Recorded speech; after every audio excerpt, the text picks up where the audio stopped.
都把握得到，今次講到都掂。係咯喎，安永佳冇問題，安永佳1-0。呢啲地波就算龍門可能俾佢捉到嗰邊條路咧，都未必撲到，因為個波咧射得比較係貼地啊。咁啊，何況龍門都係捉錯路啦。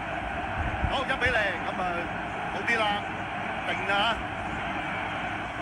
所以有陣時打波好多諗唔到啊，一路落嚟咧，孟加拉咧佢防守都冇走甩過香港隊嘅球員嘅，但係呢腳波咧因為跣一跣腳，導致到急再出腳就輸咗12碼，又係一個犯錯所致。係啊，係一個犯錯啦。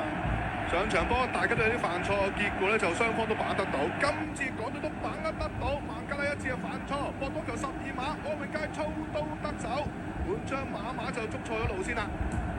放翻龍門嘅左下角地波啊，冇問題嘅，轉添啊，靚波好有信心，係又靚又入啊 ，OK 啊，頂得住壓力啊，係啊，尤其是喺咁嘅情形咧，你頂到。